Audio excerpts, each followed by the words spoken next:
Welcome to my channel. ఈరోజు ఏం special చేయబోతున్నానో తెలుసా? ఎండు చిన్న చేపల కర్రీ అనమాట. సో అది ఎలా తయారు చేయాలో దానికి కావాల్సిన పదార్థాలు ఏంటో చూద్దాము రండి. కావాల్సిన పదార్థాలు ఎండు చేపలు చిన్నవి అనమాట. చిన్న ఎండు చేపలు తీసుకున్నాను. అలాగే చింతపండు పులుసు, సో కొంచెం ఇంత ముద్ద తీసుకొని నానబెట్టి పెట్టాను. చాప్డ్ ఆనియన్స్, తర్వాత చాప్డ్ కొరియాండర్ కొత్తిమీర, కొంచెం గరం మసాలా, కొంచెం ధనియాల పౌడర్, కొంచెం పసుపు చిటికెడు, కొంచెం అల్లం వెల్లిపాయ పేస్ట్ కొంచెం ముద్ద, అలాగే 2 టీ స్పూన్ కారం, 1.5 టీ స్పూన్ ఉప్పు. ఎండు చిన్న చేపలు తీసుకొని మంచిగా తల తోక రెండు తీసేసాను. తీసేసి వేడి నీళ్ళలో కొంచెం గరం నీళ్ళలో వేడి నీళ్ళలో కడిగి పెట్టాను అనమాట. ఇలా కొన్ని నీళ్లు పోసి పెట్టుకున్నాను. ఇప్పుడు తర్వాత ప్రాసెస్ చూద్దాం. కడాయి తీసుకొని అందులోకి ఒక 2 టేబుల్ స్పూన్ ఆఫ్ ఆయిల్ పోసేయండి. సో ఆయిల్ కొంచెం వేడయ్యాక మిగతా వేద్దాం.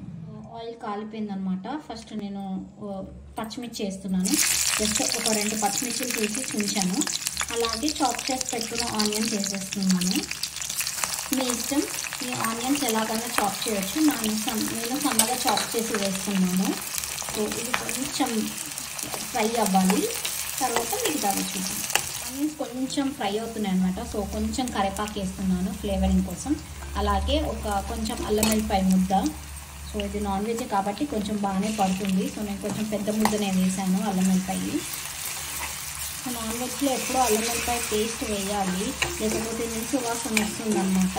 సో అందుకని నేను కొంచెం పెద్ద ముద్దనే వేసాను. అది కొంచెం ఫ్రై అవుతుంటేనే చిటికెడు పసుపు వేసేస్తున్నాను.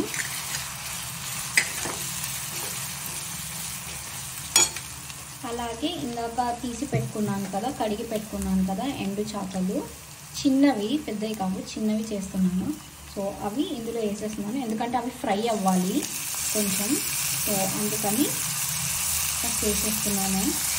వేసేసి ఇలా మంచిగా ఒకసారి బాగా కలిపేద్దాము.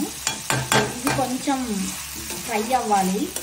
సో ఆయిల్ కొంచెం వీటన్నిటికీ మంచిగా పసుపు అవన్నీ పట్టాలి, ఫ్రై అవ్వాలి.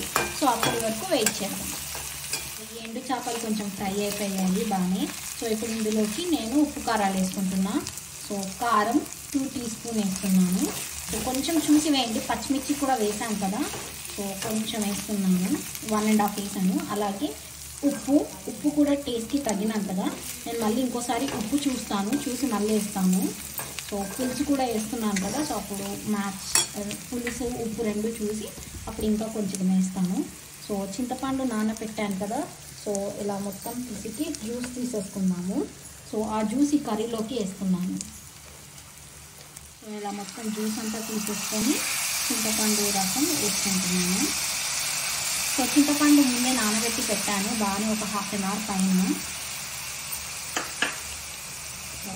నిమ్మకాయ వేసుకొని సో బాగానే ఇంత నిమ్మకాయ అంత సైజ్ అంత నిమ్మకాయ చింతపండు తీసుకున్నాను. సో ఒక 1/2 అవర్ ముందే నానబెట్టి పెట్టాను. సో ఇందులోకి నేను కొంచెం వాటర్ యాడ్ చేసుకుంటున్నాను. సో పులుసు పోసాను కదా, కొంచెం మరీ పులుసు ఎక్కువ అయిపోతుంది. సో అందుకని కొన్ని వాటర్ యాడ్ చేస్తున్నాను. బాగానే ఒక 1/2 గ్లాస్ అంత వాటర్ పడతాయి. సో మీకు ఇంకా కొంచెం గ్రేవీ కావాలంటే ఇంకొంచెం వాటర్ యాడ్ చేసుకోవచ్చు. సో ఇది కొంచెం బాయిల్ అవ్వాలి, ఉడకాలి. అప్పటి వరకు వెయిట్ చేద్దాం. కొంచెం ఉడుకుతుంది అనమాట. సో ఇందులోకి నేను కొంచెం ధనియాల పౌడర్ వేస్తున్నాను. సో ఉప్పు మళ్ళీ ఒకసారి టేస్ట్ చేసి కొంచెం పడుతుంది అనిపించింది, లైట్గా వేసాను, పులుపుకి ఉప్పుకి సెట్ అవ్వాలని. సో ధనియాల పౌడర్ వేసేసాను. ఇది కొంచెం ఉడకంగానే గరం మసాలా ఉడుకుతుంది కదా. సో ఇందులోకి నేను కొంచెం గరం మసాలా యాడ్ చేస్తున్నాను. ఎక్కువ యాడ్ చేయట్లేదు, ఓన్లీ జస్ట్ 1/2 టీ స్పూన్ అంతే, జస్ట్ ఫ్లేవరింగ్ కోసం.